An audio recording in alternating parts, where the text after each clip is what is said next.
السلام عليكم ورحمة الله وبركاته. بسم الله الرحمن الرحيم. الحمد لله رب العالمين والصلاة والسلام على رسوله الكريم محمد وعلى آله وأصحابه أجمعين. أما بعد.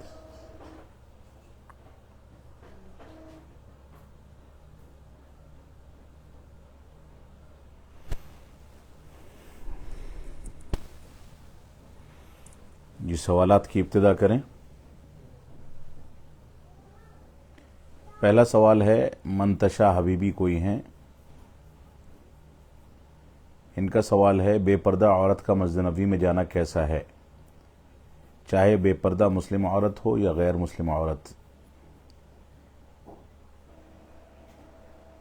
دیکھیے اس پر خطبہ جمعہ میں تبصرہ آ چکا ہے.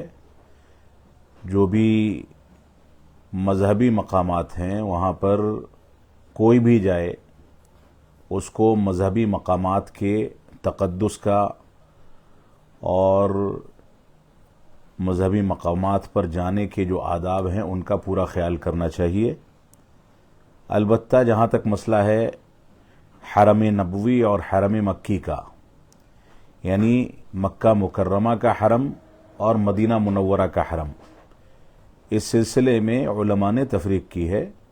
مکہ مکرمہ کے حرم میں غیر مسلم کا داخل ہونا منع ہے، البتہ مدینہ منورہ کے حرم میں غیر مسلم کے داخل ہونے کے آثار ملتے ہیں، اور اس طرح کا عمل ثابت ہے کہ اللہ کے نبی صلی اللہ علیہ وسلم کے دور میں اور بعد میں خلفائے راشدین کے دور میں غیر مسلم وفود مدینہ میں آیا کرتے تھے، اور ان سے صحابہ کرام اسلامی ملک اور اسلامی سلطنت کی مصلحت کے لیے مدینہ منورہ میں یا مسجد نبوی میں ملاقات کیا کرتے تھے.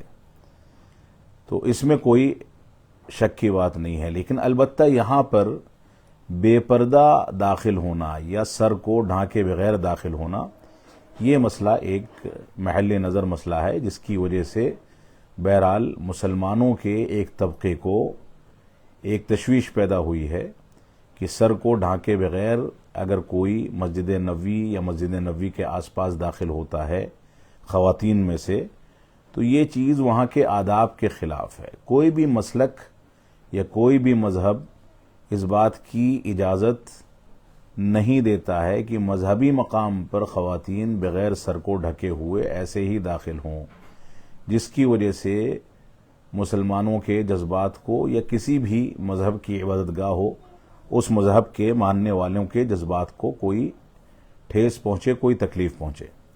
تو یہاں پر شرعی جواز میں یا شرعی نقطہ نظر سے اس جواز میں کوئی شک نہیں کہ وہاں غیر مسلم داخل ہو سکتے ہیں بوقت ضرورت. وہ سکونت پذیری اختیار نہیں کر سکتے، یعنی وہاں پر باقاعدہ رہائش نہیں اختیار کر سکتے، لیکن کسی ضرورت کے تحت وہ جا سکتے ہیں، آ سکتے ہیں. اس میں کوئی حرج کی بات نہیں ہے، لیکن جانے والوں کی ذمہ داری ہے کہ وہ اسلامی آداب کا اور مذہبی مقامات کے تقدس کا اور اس کے آداب کا خیال کریں. اگلا سوال ہے نواز سلفی صاحب کا. سلام کر رہے ہیں، سلام کے بعد کہہ رہے ہیں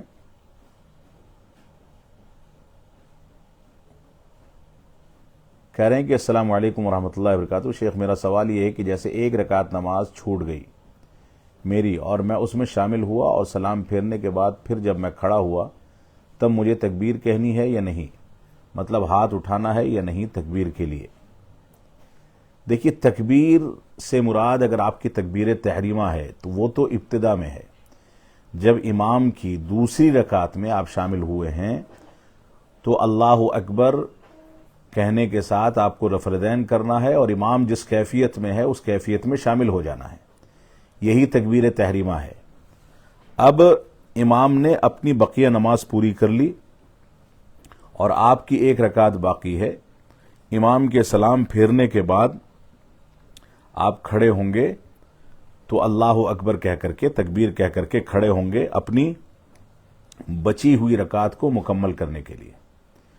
اللہ اکبر کہہ کر کے کھڑے ہوں گے، کیونکہ تشہد کے بعد کھڑے ہوئے ہیں، لہذا تشہد کے بعد کے قیام میں رفع الیدین کیا جاتا ہے، تو وہاں رفع الیدین کرنا چاہیے. لیکن یہ تکبیر تحریمہ والی تکبیر نہیں ہے، بلکہ یہ تکبیر انتقال ہے، یعنی ایک کیفیت سے دوسری کیفیت میں جانے کی تکبیر ہے۔ لہذا یہاں پر اللہ اکبر کہہ کر کے آپ اپنی بقیہ نماز پوری کرنے کے لیے کھڑے ہوں گے، اور کیونکہ تشہد کے بعد کھڑے ہوئے ہیں لہذا تشہد کے بعد والے قیام میں جب انسان کھڑا ہوتا ہے تو تکبیر کہہ کر کے تکبیر کے ساتھ رفع الیدین کرنا مسنون ہے، لہذا تکبیر بھی کہیں گے اور رفع الیدین بھی کریں گے اور اس کے بعد کھڑے ہوں گے۔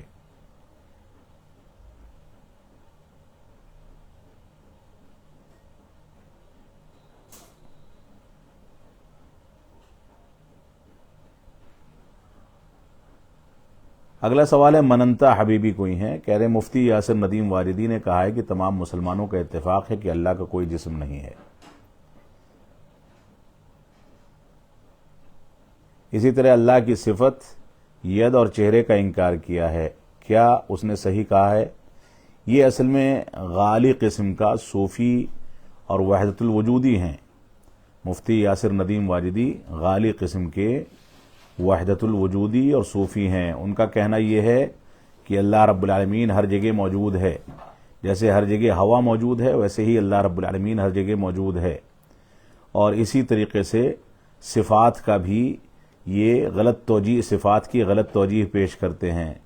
مثال کے طور پر یہ کہتے ہیں کہ جب ہمیں صفت کا کوئی معنی نہ ملے تو ایسی صورت میں ہم اپنی عقل سے صفت کا معنی نکال سکتے ہیں، جیسے صفت ید کا معنی طاقت یا صفت وجہ کا معنی توجہ، یا اس طرح کی تعویلات ان کے یہاں موجود ہیں جو تعویلات صوفیہ نے یا اہل کلام نے کی ہیں، اور ان کے عقائد اس سلسلے میں فاسد عقائد ہیں، لہذا ان کی بات کا اعتبار نہیں کیا جانا چاہیے۔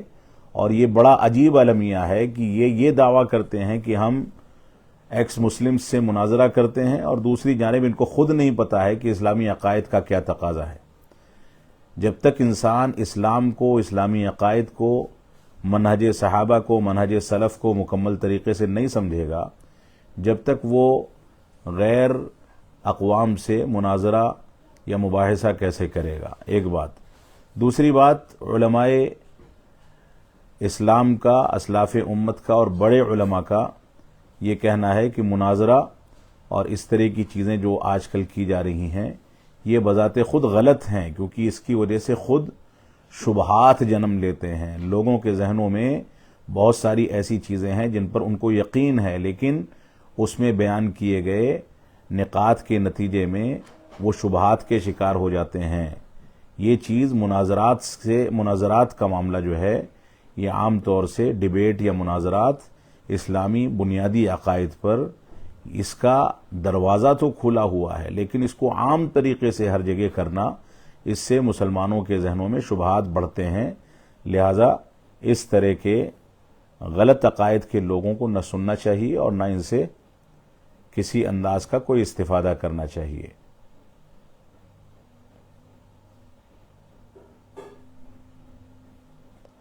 اگلا سوال ہے من انت حبیبی، انہی کا، پتہ نہیں کون ہے یہ، دوسرے لوگوں کو بھی سوال کا موقع دیں۔ ان کا سوال ہے، اگلا سوال، سعودی عرب نے 2 سال پہلے تبلیغی جماعت سمیت تمام غیر ملکی اور غیر سرکاری تنظیموں اور جماعتوں پر پابندی لگا دی تھی۔ آج کل ڈاکٹر ذاکر نائک کا ایک کلپ سعودی عرب میں تبلیغی جماعت پر پابندی کے حوالے سے وائرل ہے، کیا واقعی تبلیغی جماعت اچھا کام کر رہی ہے؟ دیکھیے، سعودی عرب نے پابندی لگا دی تھی یہ کہنا غلط ہے۔ سعودی عرب میں وہاں کے قانون کے لحاظ سے اصل یہ ہے کہ وہاں پر وہاں کے اسلامی امور کے ذمہ داران قرآن و سنت اور منہج سلف کے مطابق دعوت و تبلیغ کا جو فریضہ انجام دیتے ہیں، جو کام کرتے ہیں، اس طریقے سے ہٹ کر کے سب پر پابندی ہے۔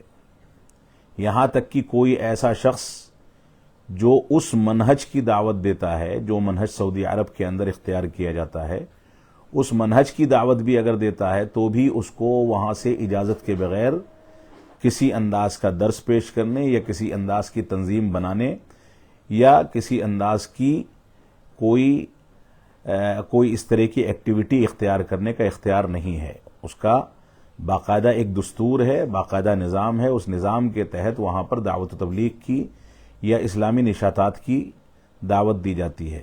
تو سب سے پہلے تو یہ تصور غلط ہے کہ سعودی عرب نے تبلیغی جماعت یا دوسری اسلامی تنظیموں پر، غیر ملکی اسلامی تنظیموں پر پابندی لگا دی. یہ پابندی نہیں ہے، بلکہ حقیقت یہ ہے کہ سعودی عرب میں ہمیشہ سے ہر اس فکر پر پابندی ہے جو فکر اسلام کی غلط تعبیر پیش کرتی ہے، اور اس کو کبھی بھی وہاں اجازت نہیں دی جاتی. یہ پابندی اگر یہ کہا جائے تو پابندی اب نہیں ہے، بلکہ وہاں کے نظام میں اس چیز کی گنجائش موجود نہیں ہے. پہلی بات تو یہ ہے. دوسری بات یہ ہے کہ آپ نے یہ کہا کہ ڈاکٹر ذاکر نائک صاحب نے تبلیغی جماعت کی تعریف کی ہے.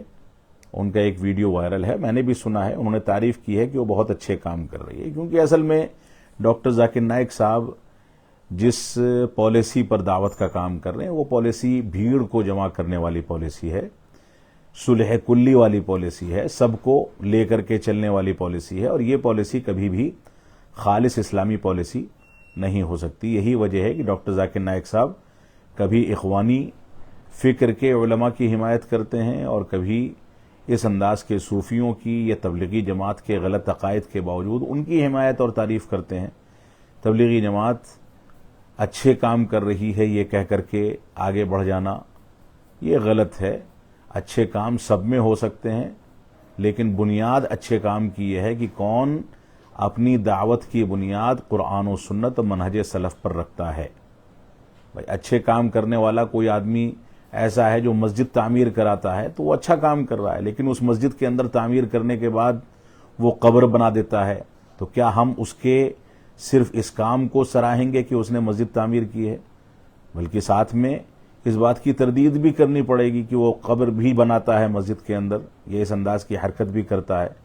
اسی طریقے سے کوئی آدمی کہیں پر دین کی خدمت کے نام پر کوئی کتاب چھپواتا ہے، تو کتاب چھپوانا دین کے نام پر بہت اچھی بات ہے، لیکن جو آدمی وہ کتاب چھپواتا ہے اس کتاب کے اندر شرک اور بدعات موجود ہیں، تو ایسی صورت میں وہ کتاب چھپوانا بذات خود ایک اچھا کام ہو سکتا ہے، لیکن کتاب کے ذریعے سے بدعات اور شرک کو پھیلانا یہ وبال جان ہے. تو ہمیں تفصیل کے ساتھ کسی کی تعریف یا تنقیص کی بات کرنی چاہیے. یہ مطلقاً تعریف کر کے نکل جانا یہ بھی ڈاکٹر ذاکر نائک صاحب کے اوپر اعتراض پیدا کرنے کا ایک ذریعہ ہے. اور حقیقت میں ڈاکٹر ذاکر نائک صاحب نے جہاں جو غلطیاں کی ہیں ان میں سے ایک غلطی یہ بھی ہے جو تبلیغی جماعت کی تعریف کر کے وہ نکل گئے ہیں. ان کو تفصیل بتانی چاہیے کہ تبلیغی جماعت کی تعریف ہے، ٹھیک ہے کچھ اچھے کام کر رہی ہے، لیکن ساتھ میں ان کے یہاں وحدت الوجود ہے، صوفی عقائد ہیں، شرک کی حد تک بہت سارے مسائل ہیں، بدعات و خرافات بھری پڑی ہیں. ان چیزوں کی صراحت وہ کیوں نہیں کرتے ہیں؟ اگر تبلیغی جماعت کے اندر اس انداز کی خرابیاں موجود ہیں اس کے باوجود وہ اس کی صراحت نہیں کرتے، صرف تعریف کر کے نکل جاتے ہیں، تو اس کا مطلب وہ عقائد کے فساد پر لیپا پوتی کر کے اس کو چھپانا چاہ رہے ہیں اور صرف ایک طرفہ بات کر کے آگے نکل جانا چاہ رہے ہیں، جو غلط ہے.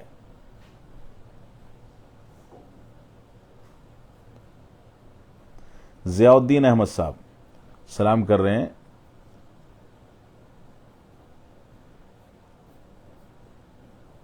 اور حال چال پوچھ رہے ہیں. اللہ کا فضل ہے میں ٹھیک ہوں. میں بڑی معذرت چاہتا ہوں کہ لوگ کافی عرصے کے بعد میں آ سکا ہوں فیس بک لائیو پر، مصروفیات کی وجہ سے بالکل میں حاضر نہیں ہو سکا، اس کے لیے معذرت چاہتا ہوں.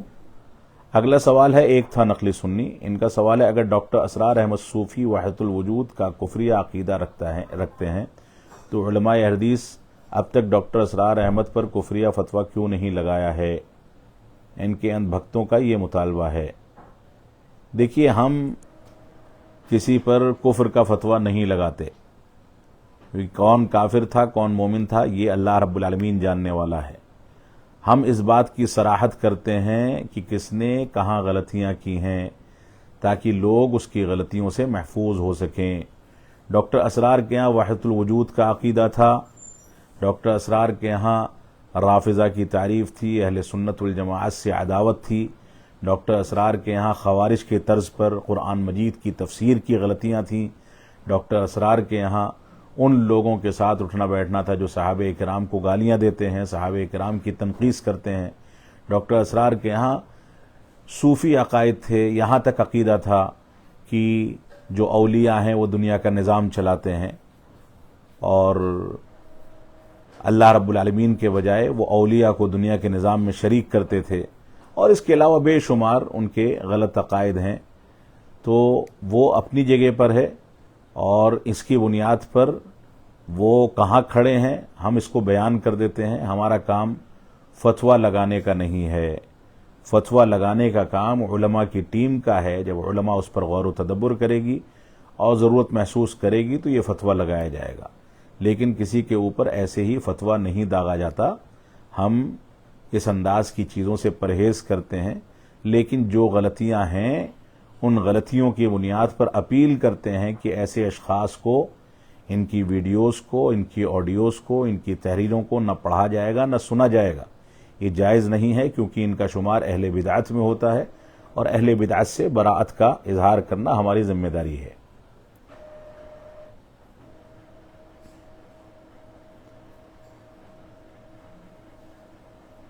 اگلا سوال ہے، ایک تھا نقلی سنی انہی کا۔ ایک ندوی ہیں جو مدنی علماء کے خلاف ہیں کہ یہ لوگ توحید کے نام پر گاؤں گاؤں میں فتنہ پھیلا رہے ہیں۔ کیا توحید کی دعوت دینا فتنہ پھیلانا ہوتا ہے؟ دیکھیے، یہ بوکھلاہٹ ہے، یہ بوکھلاہٹ ہے۔ اگر یہ کہتے ہیں کہ اہل حدیث یا مدنی علماء گاؤں گاؤں جا کر کے توحید کی دعوت کے نام پر فتنہ پھیلا رہے ہیں، تو یہ اللہ کے رسول صلی اللہ علیہ وسلم کی دعوت کو کیا کہیں گے؟ رسول اکرم صلی اللہ علیہ وسلم کی دعوت بھی تو توحید ہی کی دعوت تھی، اور آپ بھی گاؤں گاؤں جا کر کے توحید پھیلاتے تھے۔ اگر آپ یہ کہتے ہیں کہ مدنی علماء گاؤں گاؤں جا کر کے توحید کے دعوت کے نام پر فتنہ پھیلا رہے ہیں، تو آپ اس بات کا بھی اقرار کر لیجئے کہ اللہ کے رسول صلی اللہ علیہ وسلم بھی نعوذ باللہ فتنہ پھیلاتے تھے۔ اگر آپ مدنی علماء کو فتین کہہ رہے ہیں تو نعوذ باللہ آپ یہ بھی کہیے کہ اللہ کے رسول بھی فتین تھے۔ آپ کو سوچنا چاہیے۔ اگر کوئی شخص ایسا کہتا ہے تو اس کو اپنے ایمان، اپنے اسلام پر نظر ثانی کرنی چاہیے۔ وہ جتنا بڑا اتہام لگا رہا ہے، یہ اتہام کا جو بوجھ ہے، جو اس کا وزن ہے، وہ قیامت کے دن برداشت نہیں کر پائے گا۔ توحید در حقیقت اسلامی دعوت کی اساس ہے، بنیاد ہے۔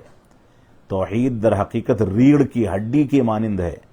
اگر توحید میں ذرہ برابر خلل آ گیا تو پوری کی پوری دعوت ریزہ ریزہ ہو جائے گی، تباہ و برباد ہو جائے گی۔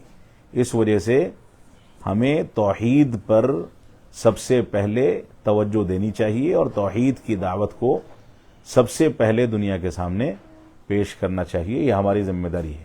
جو شخص ایسا کہتا ہے وہ کہیں کا بھی فارغ ہو، وہ بذات خود فتنہ پھیلا رہا ہے، بلکہ جن لوگوں پر فتنے کا اتہام لگا رہا ہے وہ فتنہ اسی کی جانب پلٹ جاتا ہے۔ اگلا سوال ہے، مسجد توڑ کر مندر بنانا اور مندر توڑ کر مسجد بنانا کیسا ہے؟ دیکھیے، اسلام اور اسی طریقے سے دنیا کے تمام دستور ہم کو اس بات کی تلقین کرتے ہیں کہ ہم مذہبی بنیاد پر ایک دوسرے کی رواداری رکھیں، ایک دوسرے کا احترام کریں۔ اسلامی دعوت کو سب کے سامنے پیش کرنے کا حق ہمیں حاصل ہے، لیکن یہ جو تصور ہے اس وقت جو پھیلایا جا رہا ہے کہ مندر توڑ کر کے مسجد بنانا یا مسجد توڑ کر کے مندر بنانا، اس طرح کی چیزوں سے ہمیں پرہیز کرنا چاہیے، چاہے ہمارے مخالفین کر رہے ہوں، چاہے ہمارے اپنے افراد کر رہے ہوں۔ مسلمان کسی مندر کو توڑ کر کے مسجد بنائے تو بھی غلط ہے، اور کوئی غیر مسلم کسی مسجد کو توڑ کر کے مندر بنائے تو بھی غلط ہے۔ اس کی وجہ سے ہمیشہ عام طور سے ظلم و جور، بے چینی، بے قراری اور معاشرے کے اندر اس طرح کی کیفیت پیدا ہوتی ہے جس کی وجہ سے بے چینی بڑھتی ہے۔ لہذا اس سے ہم کو بچنا چاہیے۔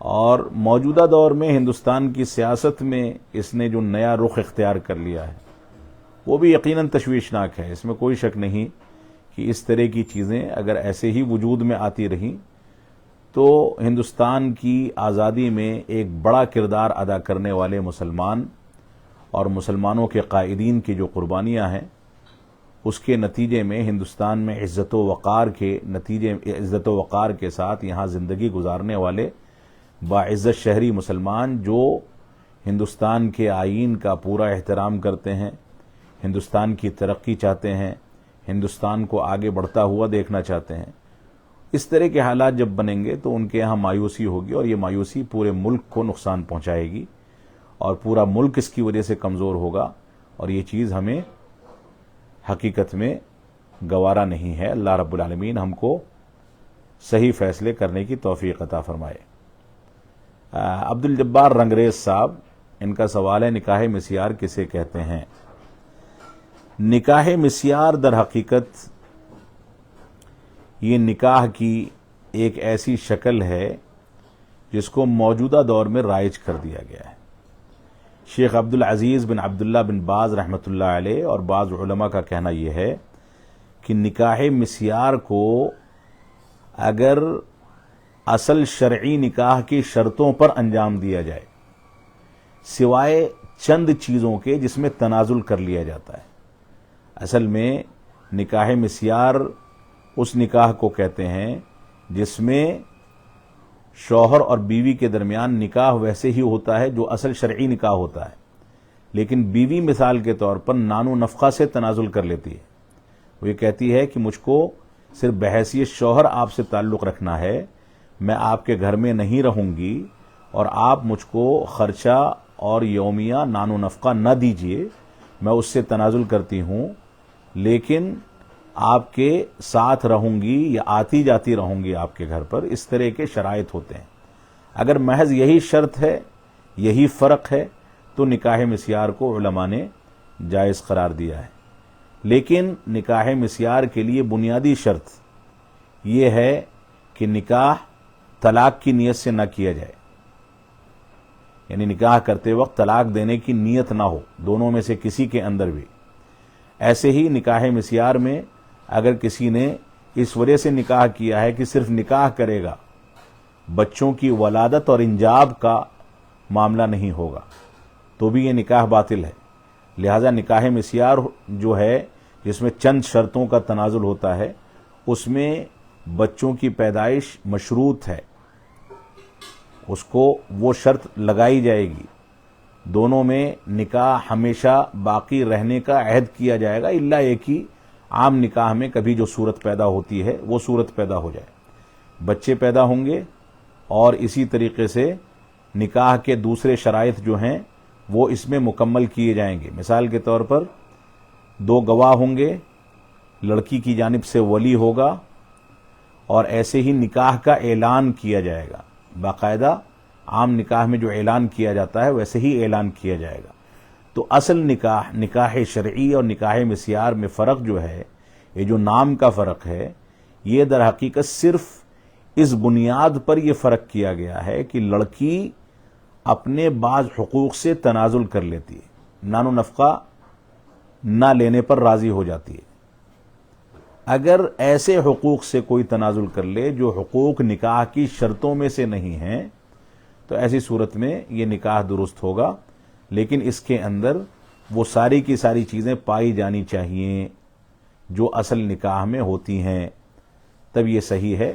ورنہ اصل یہی ہے کہ علماء نے یہ بھی کہا ہے کہ اس کو نکاح مسیار کا نام دینے کی ضرورت ہی نہیں ہے، اصل نکاح کے طریقے پر نکاح کیا جائے، اور نکاح کے پہلے بیوی بذات خود یہ بات اپنے پاس سے رکھ سکتی ہے کہ میرے یہ شرائط ہیں، جو نکاح کے شرطوں کے علاوہ اس کے اختیاری چیزوں میں تنازل کے مسائل ہوں، تو اس طرح کی چیزیں اصل نکاح میں بھی کی جا سکتی ہیں، لہذا اس کو الگ سے نام دینے کی بھی ضرورت نہیں ہے، لیکن کیفیت کے فرق کی وجہ سے یہ نام دیا جاتا ہے۔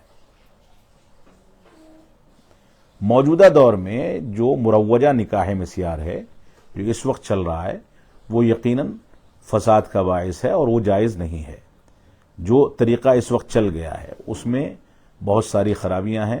مثال کے طور پر اعلان نہیں کیا جاتا نکاح کا، اور ایسے ہی بسا اوقات ولی کی شرط نہیں ہوتی، بسا اوقات گواہ نہیں ہوتے، اس طرح کی جو چیزیں کی جاتی ہیں یہ حقیقت میں نکاح کے باطل ہونے کے لیے کافی ہیں۔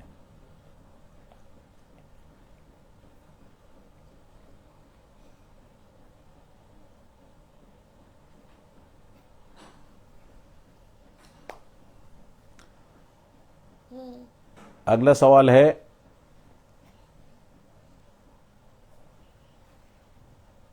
اظہر جمال صاحب کوئی ہیں، سلام کر رہے ہیں اور اس کے بعد خیریت پوچھ رہے ہیں۔ پھر سوال ہے، میرا سوال یہ ہے، کیا داڑھی میں کچھ بال ٹیڑھے میڑھے ہوتے ہیں تو کیا ان ٹیڑھے میڑھے حصے کو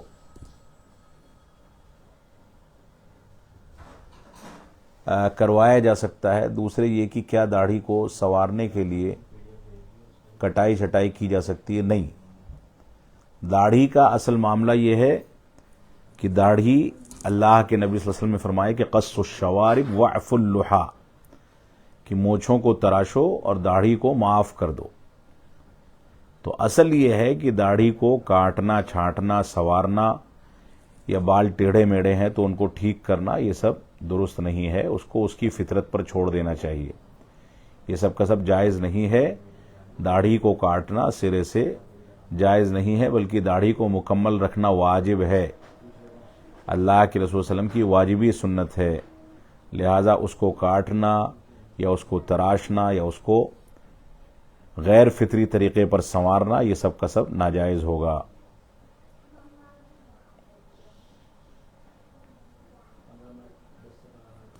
اگلا سوال ہے منہاج الاسلام صاحب کا، کہہ رہے ہیں کہ ہمارے مدرسے میں ہمیں فقہ حنبلی پڑھائی جاتی ہے صرف ہماری صف میں، تو اس میں کوئی نقصان ہے کیا؟ آپ کی کیا رائے ہے؟ دیکھیے، مدارس اسلامیہ میں فقہ کی مختلف کتابیں پڑھائی جاتی ہیں اور پڑھائی جانی چاہیے۔ اس سے مقصد یہ ہوتا ہے کہ مختلف علماء اور مختلف فقہا کی فقہ کے بارے میں آپ کے اندر فہم اور شعور پیدا ہو۔ ہم لوگ خود جامعہ اسلامیہ سنابل میں چاروں ائمہ کی فقہ پڑھاتے ہیں، فقہ حنفی بھی، فقہ حنبلی بھی، فقہ مالکی بھی، فقہ شافعی بھی، چاروں ائمہ کی کتابیں پڑھائی جاتی ہیں۔ لہٰذا یہ جو فقہی کتابیں مختلف مذاہب کی یا مختلف مسالک کی جو پڑھائی جاتی ہیں، اس سے طالب علم کے اندر فقہی شعور پیدا کرنا مقصد ہوتا ہے، اور اس میں کوئی حرج کی بات نہیں ہے، اس کو پڑھنا چاہیے۔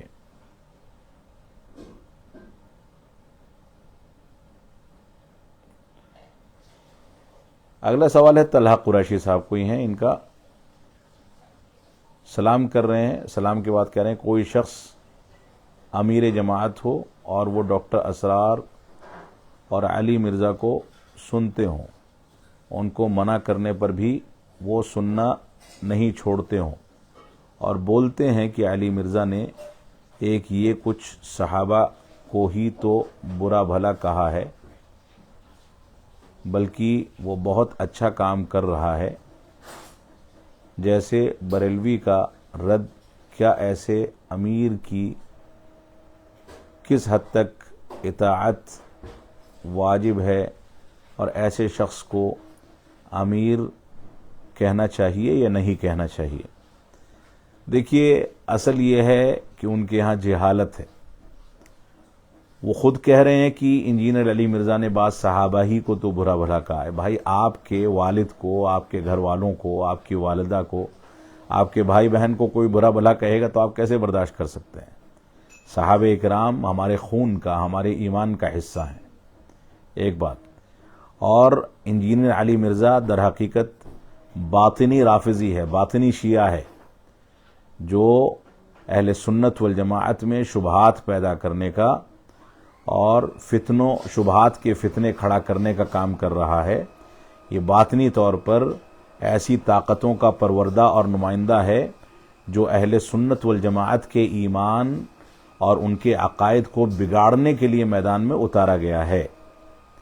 لہذا ایسے شخص کو یا ڈاکٹر اسرار کو، اس طرح کے لوگوں کو سننا یا سننے پر لوگوں کو آمادہ کرنا یا یہ کہنا کہ سننے میں کوئی حرج نہیں ہے، یہ کسی فاسد العقیدہ انسان ہی کا کام ہو سکتا ہے۔ لہذا ایسا شخص اگر کسی علاقے میں امیر ہے تو اس سے بات چیت کی جانی چاہیے اور وہاں کے احوال کیا ہیں، اس کے نتیجے کے اس کو دیکھے بغیر کوئی حکم تو نہیں لگا سکتے، لیکن بہرحال ایسے امور میں اس کی اطاعت قطعاً نہیں کی جائے گی، بلکہ ایسے امور میں ان سے براءت کا اظہار کیا جائے گا۔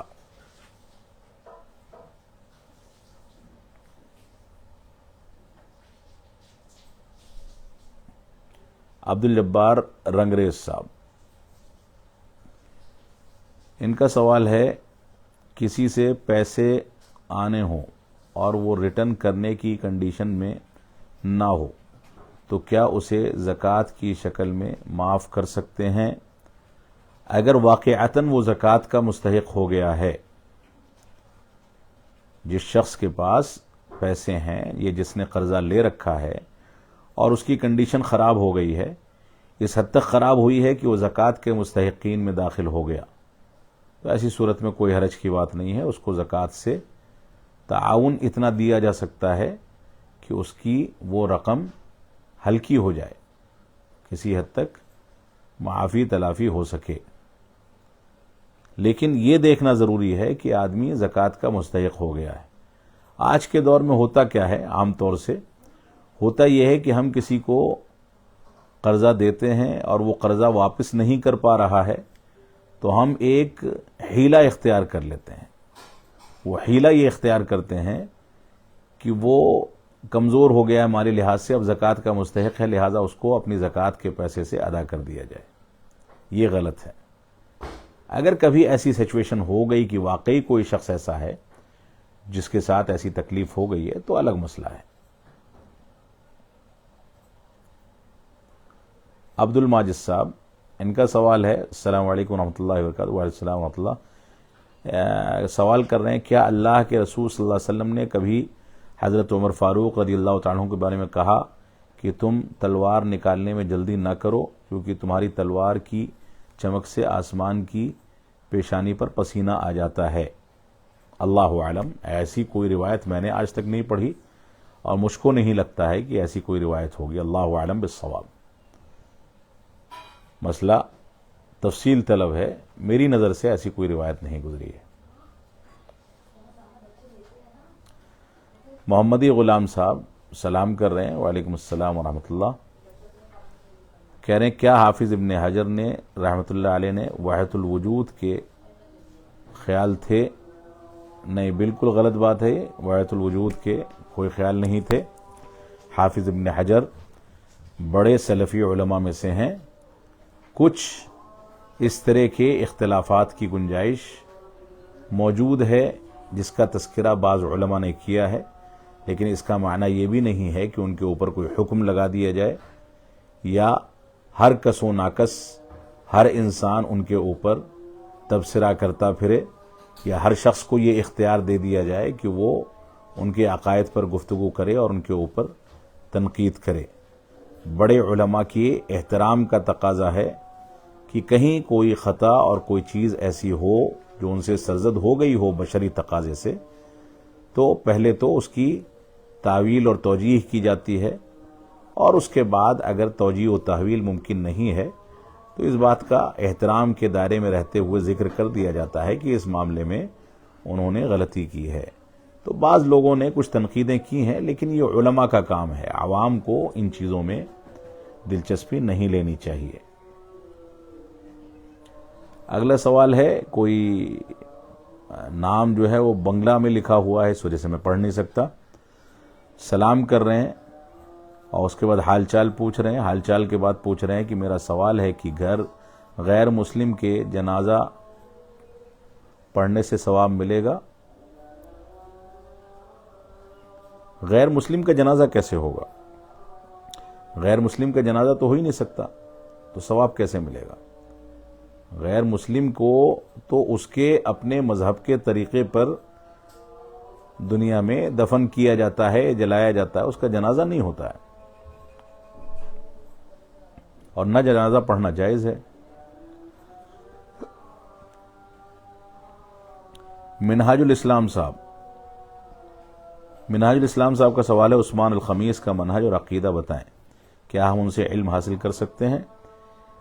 دیکھیے، عموماً عثمان الخمیس کے مسائل صحیح ہو سکتے ہیں، لیکن اصل یہ ہے کہ ان کے عقائد میں منہج سلف کے تعلق سے، تناظر سے کچھ چیزوں میں خلل اور غلطیاں ہیں، اس سے پہلے اس کا تذکرہ آ چکا ہے۔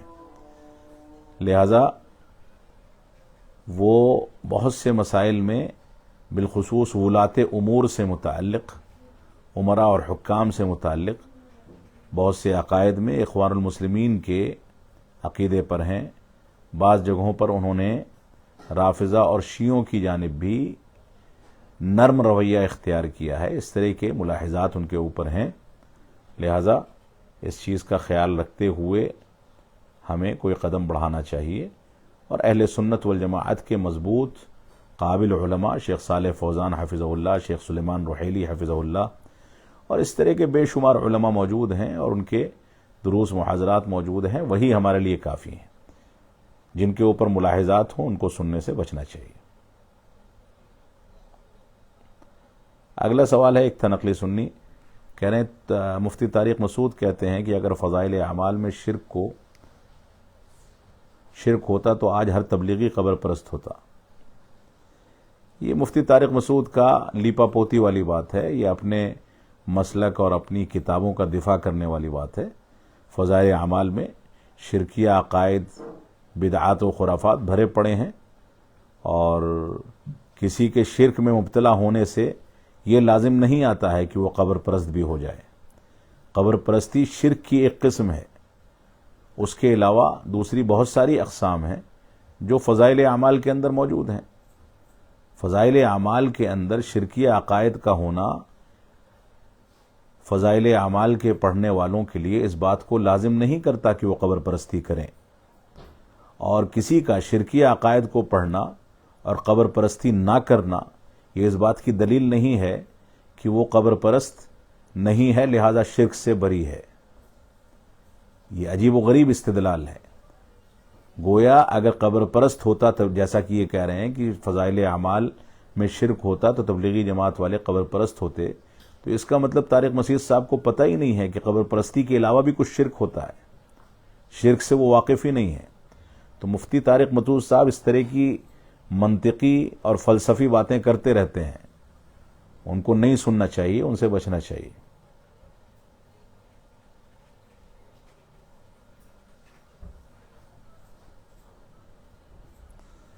منہاج الاسلام صاحب کہہ رہے ہیں طریقت التعلیم اور تقلید میں کیا فرق ہے؟ تعلیم تو تعلیم و تعلم کو کہا جاتا ہے، ایک دوسرے سے سیکھنا، سکھانا، علماء کی صحبت میں بیٹھ کر کے کسی چیز کو اختیار کرنا، علماء جو کچھ کہیں اس کو تسلیم کرنا، اگر وہ دلیل کی روشنی میں ہے، اور کوئی چیز دلیل کے خلاف ہے تو اس سے اعتذار کر لینا، یہ تعلیم ہے، اور اسی کو دوسرے الفاظ میں آپ اتباع کہہ سکتے ہیں۔ اور تقلید جو ہے، تقلید میں ہم جس کی تقلید کرتے ہیں وہ جو بھی کہہ دے، صحیح کہے یا غلط کہے، اس کو تسلیم کرنا ہوتا ہے، اسی وجہ سے اس کو تقلید کہا جاتا ہے۔ تو تعلیم یا اتباع جو ہے وہ در حقیقت صحیح اور غلط کی تمیز کے ساتھ کوئی چیز سیکھنا، اگر کسی سے غلطی ہوتی ہے تو احترام کے دائرے میں رہتے ہوئے اس غلطی کی نشاندہی کرنا، اس کی تردید کرنا، اور تقلید کہتے ہیں در حقیقت اگر جس کی ہم تقلید کر رہے ہیں اس کی ساری باتیں مانی جائیں، چاہے صحیح ہوں چاہے غلط ہوں، اور یہ شریعت کے مزاج کے خلاف ہے۔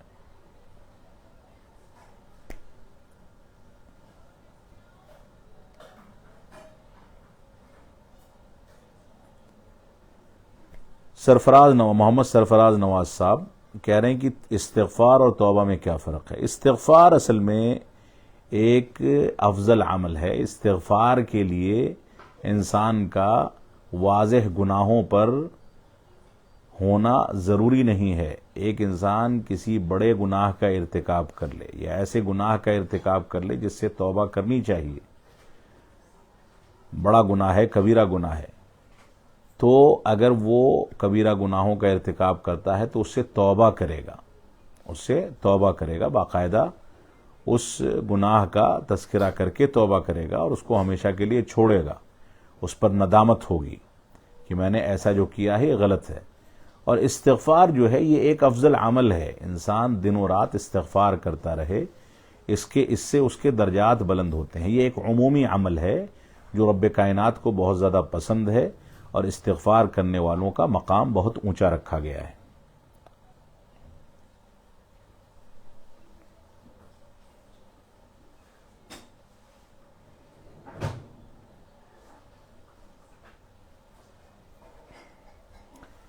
محمدی غلام صاحب کا اگلا سوال ہے، کوئی شخص اگر وحدت الوجود کا قائل ہے، ایسا شخص بدعتی ہے یا نہیں؟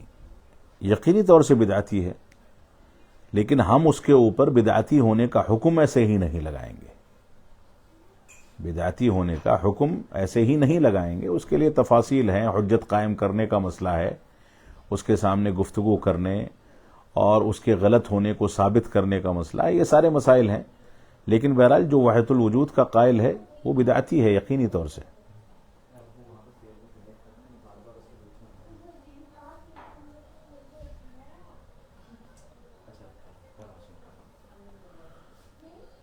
اگلا سوال ہے، مفتی طارق مسعود صاحب کہتے ہیں کہ اہل حدیث بھی صحیح ہے اور ہم بھی صحیح ہیں اور صحیح راہ پر ہیں، لیکن اہل حدیث ہمیں صحیح نہیں مانتے. دیکھیے، ہمارا طریقہ صحیح ماننے نہ ماننے کا جو ہے وہ قرآن و حدیث اور منہج صحابہ ہے. مفتی طارق مسعود صاحب کے کہنے سے کہ سب صحیح ہیں، ہم بھی صحیح ہیں، وہ بھی صحیح ہیں، دن بھی رات ہے، رات بھی دن ہے، ایسا کہنے سے کام نہیں چلتا. جو صحیح ہے اس کو صحیح کہا جائے گا، جو غلط ہے اس کو غلط کہا جائے گا. بہت سارے ایسے مسائل ہیں جس میں علماء حدیث امام ابو حنیفہ رحمۃ اللہ علیہ کے مسائل کے قائل ہیں، ان کے مسئلے کو راجح سمجھتے ہیں، دوسرے ائمہ کے مسائل کو مرجوح کرتے ہیں. تو اہل حدیث کا اصل طریقہ یہ ہے کہ جو مسائل قرآن و حدیث اور صحابہ کرام کے منہج اور فہم کے مطابق ہیں، وہ مسائل جہاں سے بھی آئیں، چاہے امام ابو حنیفہ کی فقہ سے ملیں، چاہے حنابلہ سے، چاہے شافعیہ سے، چاہے مالکیہ سے، وہ اس کو تسلیم کر لیتے ہیں. اور مسئلہ جس کا دلیل کے خلاف ہے، چاہے وہ شافعیہ کا ہو، چاہے مالکیہ کا ہو، چاہے حناف کا ہو، چاہے حنابلہ کا ہو، چاہے خود علماء حدیث میں سے کسی کا ہو، اگر دلیل کے خلاف ہے، کسی نے غلطی کی ہے، تو ایسی صورت میں اس کو تسلیم نہیں کرتے. یہی سب سے بڑی خوبی اور سب سے بڑا میزہ ہے جماعت اہل حدیث کا. لہذا سب کو صحیح کہہ کر کے کیسے آپ نجات پا سکتے ہیں؟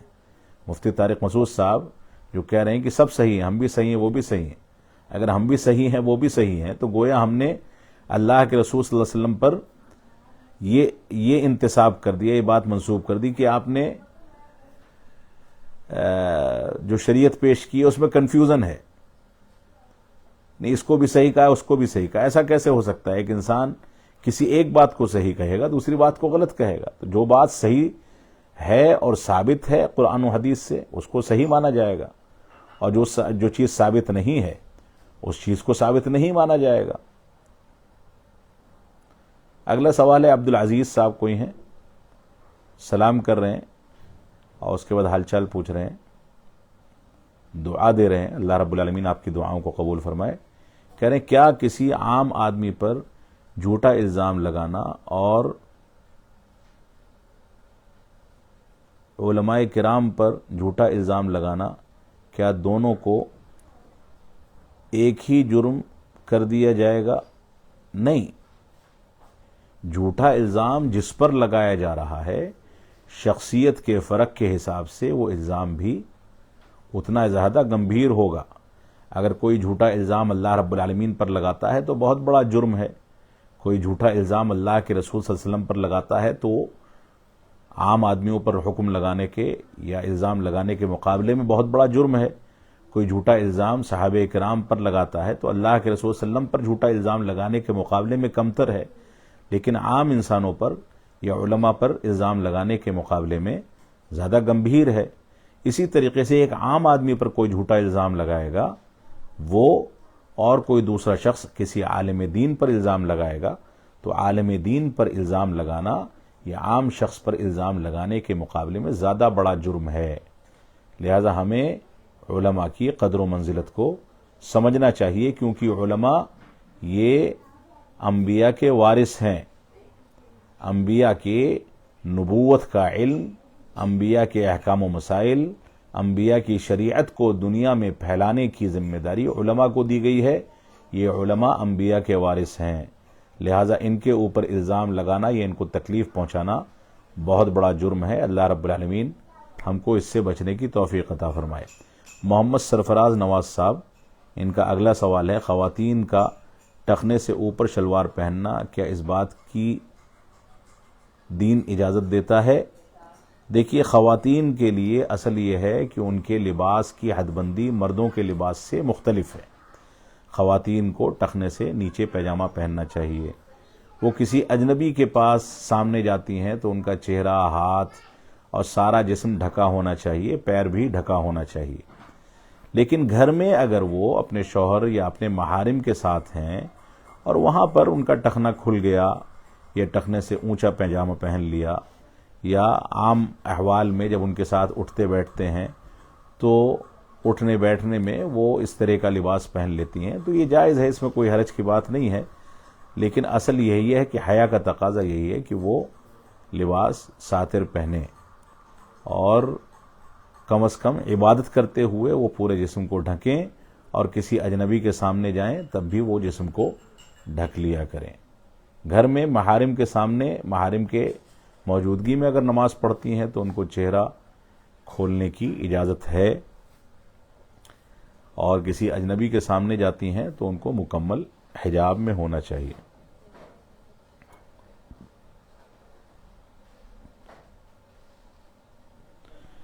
محمد لقمان صاحب کو یہ سلام کر رہے ہیں، کہہ رہے ہیں شیخ عقیقے کی دعا بتلائیں۔ عقیقہ اصل میں عقیقے اور قربانی کی دعا یکساں ہے۔ بچے کے نام سے جانور ذبح کیا جائے گا، بسم اللہ اللہ اکبر کہنا کافی ہے، اللہم لک و منک اللہم تقبل من، اور اس کے بعد بچے کا نام لے لیں، یہی طریقہ کافی ہے، اور بسم اللہ اللہ اکبر بھی کہتے ہیں تو بھی انشاءاللہ کافی ہوگا۔ محمد سرفراز نواز صاحب کہہ رہے ہیں لوگوں میں حج اور عمرہ کرنے کے بعد تبدیلی کیوں نہیں آتی؟ یہ تو ان لوگوں سے پوچھیں جن کے اندر تبدیلی نہیں آتی ہے۔ کیوں نہیں آتی ہے؟ اس کا مطلب یہ ہے کہ حج و عمرہ کرنے میں ان کے ہاں اخلاص نہیں پایا جا رہا ہے، اللہ کی رضامندی کا پورا تصور موجود نہیں ہے۔ اگر وہ خشوع و خضوع کے ساتھ اللہ کی رضامندی، تقوی اور پرہیزگاری کا خیال اور پورے مکمل اخلاص کے ساتھ حج و عمرہ کریں گے تو تبدیلی انشاءاللہ آئے گی۔ عام طور سے آج کل مسلمانوں کے اندر جو تبدیلی نہیں آ پا رہی ہے، دین کی جانب بڑھنے والا جو جذبہ نہیں پیدا ہو پا رہا ہے، اس کا ایک بنیادی سبب حلال و حرام کی تمیز ہے۔ عام طور سے حلال پر اکتفا کرنے والے کے اندر خشوع و خضوع اور اللہ کی خشیت اور اخلاص باقی رہتا ہے۔ اگر انسان کی زندگی میں حرام کی آمیزش ہو جائے تو ایسی صورت میں مسئلہ بہت خطرناک ہے۔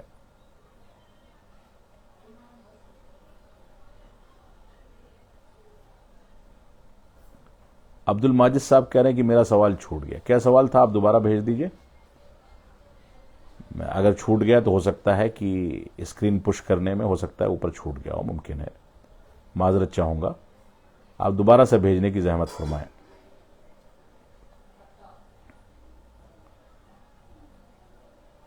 اگلا سوال ہے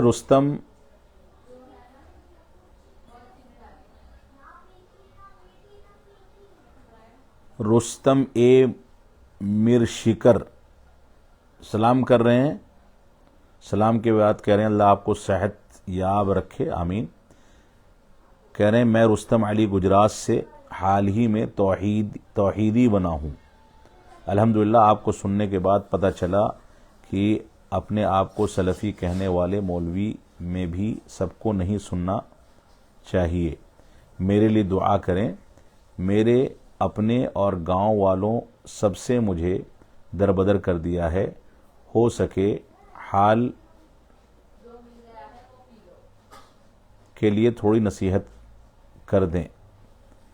دیکھیے یہ آزمائش ہے اللہ کی جانب سے، اگر آپ کو گاؤں والوں کی جانب سے یا اہل خانہ کی جانب سے دربدر کیا گیا ہے تو ہوتا ہے۔ اگر اسلام قبول کرنے والا اسلام قبول کرتا ہے تو اس کو اپنے گھرانے کی جانب سے جس مخالفت کا سامنا کرنا پڑتا ہے وہی کیفیت دوسرے مسالک سے جماعت اہل حدیث میں داخل ہونے والوں کے لیے بھی پیدا کی جاتی ہے۔ بہت سے علاقوں میں. تو ہم آپ کے لیے یہی دعا کریں گے کہ اللہ آپ کے لیے آسانی پیدا فرمائے، اور جو لوگ یہ سلوک کر رہے ہیں اللہ رب العالمین ان کو بھی ہدایت عطا فرمائے کہ وہ اس بات کو سمجھیں کہ ہم نے قرآن و سنت اور منہج صحابہ کے مطابق اگر اسلام کو سمجھنا شروع کیا ہے تو یہ تو پلکوں پہ بیٹھانے اور پیار و محبت کے ساتھ اپنی زندگی میں بسانے کی بات ہے، یہ بائیکاٹ کرنے کی بات نہیں ہے. لہذا ان لوگوں کو اس نزاکت کو سمجھنا چاہیے. اللہ رب العالمین آپ کے لیے آسانی پیدا فرمائے. محمد سہیل صاحب کوئی ہیں، ان کا سوال ہے سلام کے بعد: ایک عورت کتنی مرتبہ خلا لے سکتی ہے؟ کتنی مرتبہ کیا، ایک بار خلا لیا تو ختم ہو گیا، اب اس کے بعد دوبارہ کیسے خلا لے گی؟ خلا لینے کے بعد تو رشتے ازدواجیت ختم ہو جاتا ہے، تو دوبارہ کیسے خلا لے گی؟ اب دوسرے شوہر سے اگر لینا ہے نکاح کے بعد تو اس کی مرضی ہے، خلا تو ایک ہی بار ہوتا ہے.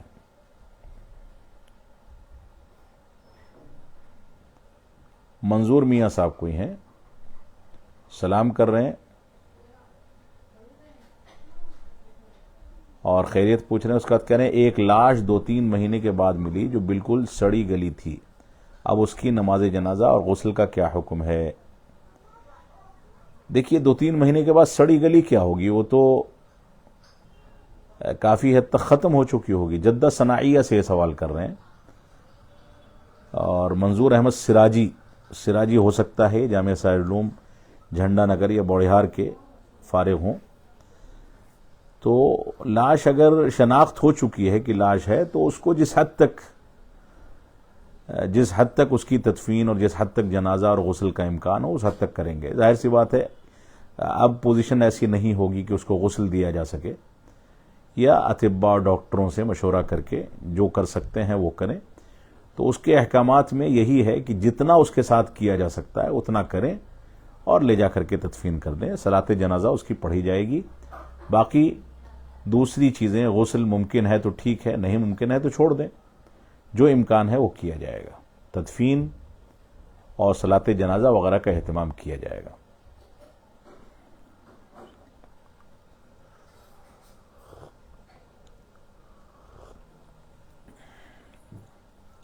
اگلا سوال ہے فیصل جمیل میمن سلفی صاحب کا.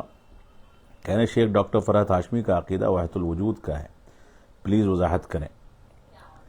نہیں، میں یہ تو نہیں کہوں گا کہ وحدت الوجود کا عقیدہ ہے، لیکن ان کے ہاں منہجی اور عقیدے کا خلل ہے. کچھ نہ کچھ ایسے مسائل ہیں جس کی بنیاد پر یہ ثابت ہوتا ہے کہ ان کا غالب میلان اور اچھا خاصا میلان جماعت اسلامی کی جانب ہے، اور وہ بہت سارے مسائل میں اس بات کی صراحت کر چکی ہیں، اشارہ کر چکی ہیں.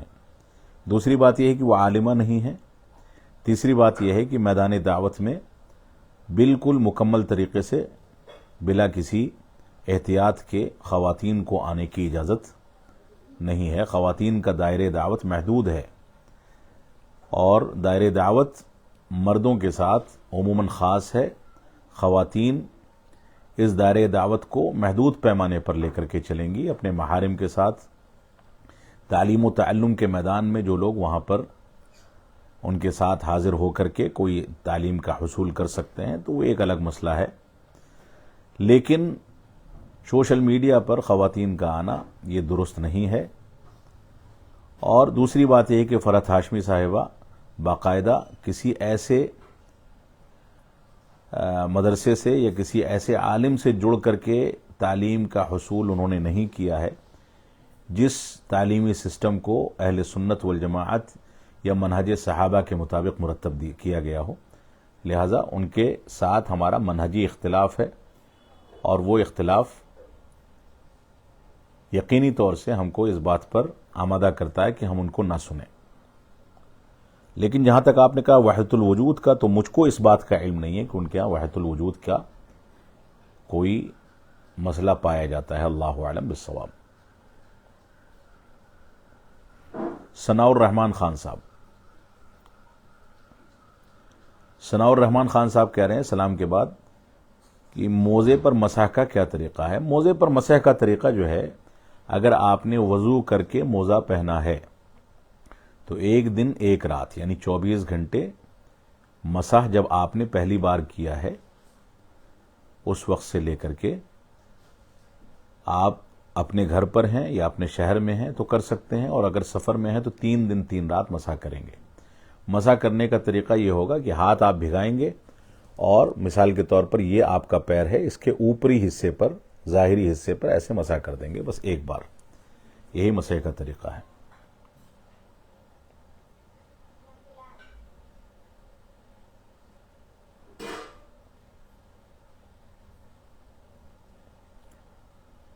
عمر فاروق صاحب کہہ رہے ہیں 2 سجدے کے درمیان کی دعا صحیح سند سے نہیں ہے، ایسا کچھ علماء بول رہے ہیں۔ نہیں، ایسا نہیں ہے، 2 سجدوں کے درمیان کی دعا جو ہے وہ ثابت ہے۔ جو بول رہے ہیں وہ کیا بول رہے ہیں اس کو آپ ارسال کریں گے، بھیجیں گے، سینڈ کریں گے تو دیکھا جائے گا۔ انہی کا اگلا سوال ہے، ایک شخص مجھے دوسرے شخص سے سلام بھیجے، میں کیا جواب دوں؟ علیک وعلیہم السلام، علیک وعلیہ السلام، یعنی آپ پر بھی سلامتی ہو، اس پر بھی سلامتی ہو۔ سلام بھیجنے کا یہ طریقہ درست ہے، اس میں کوئی حرج کی بات نہیں ہے۔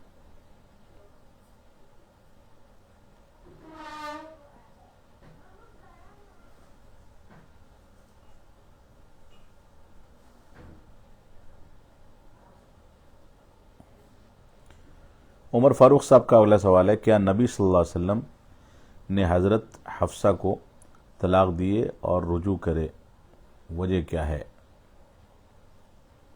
نہیں، طلاق نہیں دیا، آپ نے ارادہ کیا اور اس کے بعد انہوں نے اپنے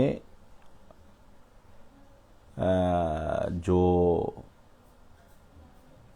ان کے ذمے جو چیزیں تھیں ان سے تنازل کر لیا حفصہ رضی اللہ تعالیٰ نے۔ اس کے بعد وہ ان کے عقد میں باقی رہیں، انہوں نے کہا کہ مجھ کو اپنے عقد میں باقی رکھیے، میں اپنی باری اور دوسری چیزوں سے تنازل کرتی ہوں۔ تو اس طرح کی چیز موجود ہے۔ اللہ اعلم بالصواب۔ عدنان خان صاحب کوئی ہیں؟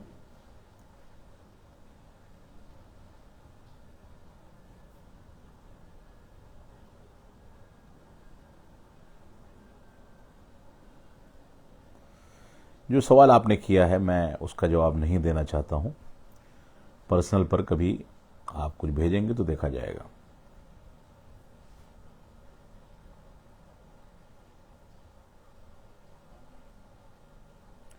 ثناء الرحمان خان صاحب کہہ رہے ہیں میرا نام ثناء الرحمان ہے شیخ، ایک سوال ہے کہ جس دن ٹھنڈ زیادہ ہو یا بارش زیادہ ہو تو مغرب اور عشاء کی نماز دونوں ساتھ میں پڑھ سکتے ہیں؟ بارش کے سلسلے میں تذکرہ ملتا ہے، بارش اگر زیادہ ہے تو 2 نمازوں کو جمع کرنے کا ذکر ہے، ٹھنڈ کی وجہ سے ایسا نہیں ہے۔ بارش زیادہ ہو رہی ہے تو لوگوں کو آنے میں جانے میں تکلیف ہوتی ہے، اسی سے بعض علماء نے اگر ٹھنڈ پر بھی استدلال کیا ہے تو میں اس سے واقف نہیں ہوں، اللہ اعلم، لیکن اصل روایات میں جو ملتا ہے وہ بارش کا ذکر ملتا ہے۔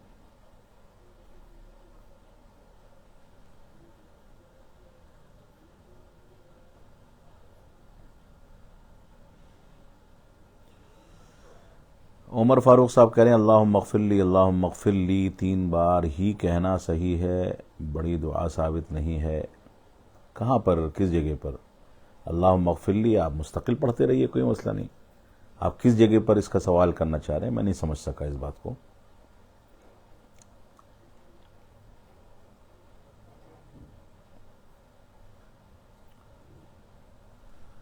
عبد القمروش کیا ہے پتہ نہیں، سلام کر رہے ہیں۔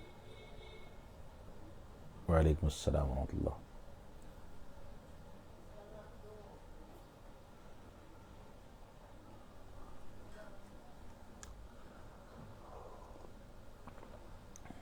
اور کوئی سوال ہو کسی کا تو بتائیں، کیونکہ اب میرے خیال سے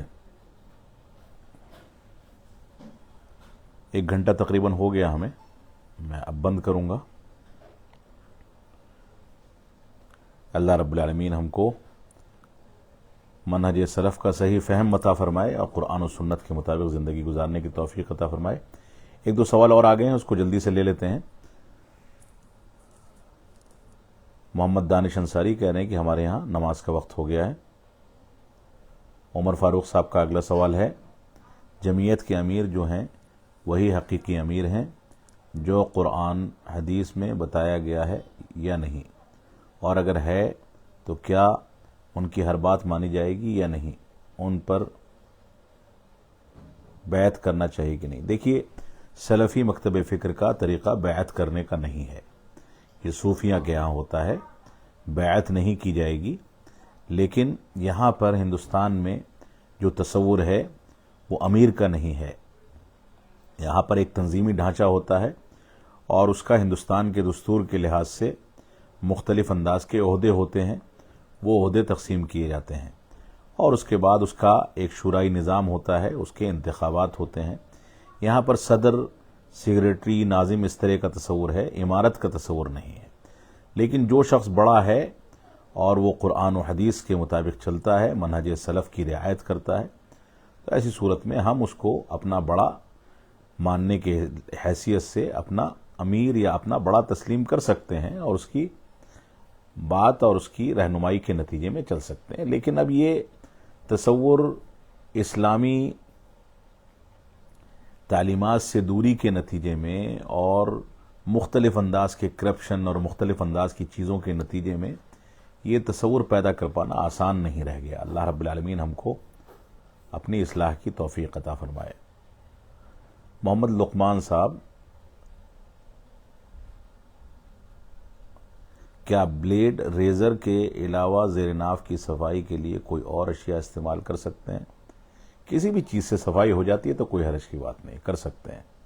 محمد سرفراز نواز صاحب، وہ کون سا طریقہ ہوگا جس پر عمل کرنے کے ساتھ ساتھ ہم ہدایت کی اگلی منزل بھی حاصل کر سکتے ہیں؟ طریقہ وہی ہوگا ہدایت حاصل کرنے کے لیے جو قرآن و حدیث اور فہم صحابہ کا طریقہ ہے، فہم سلف کا طریقہ ہے۔ لہذا قرآن و حدیث کو صحابہ کرام کے فہم پر سمجھیں اور علماء کی رہنمائی میں اس کے مطابق زندگی گزاریں، یہی انشاءاللہ آپ کے لیے اگلے راستے کھولنے کا ذریعہ ہوگا۔ ثناء الرحمان خان صاحب کہہ رہے ہیں کہ شیخ، تراویح میں ضروری ہے کہ پورا قرآن سنا جائے؟ نہیں، ضروری نہیں ہے۔ خود تراویح ضروری نہیں ہے تو پورا قرآن سننا کیسے ضروری ہوگا؟ تراویح تاکیدی سنت ہے، سنت مؤکدہ ہے، لہذا تراویح کا اہتمام ہونا چاہیے، لیکن پورا قرآن سننا ایسا کچھ ضروری نہیں ہے۔ کوئی آدمی سن سکے تو اچھی بات ہے۔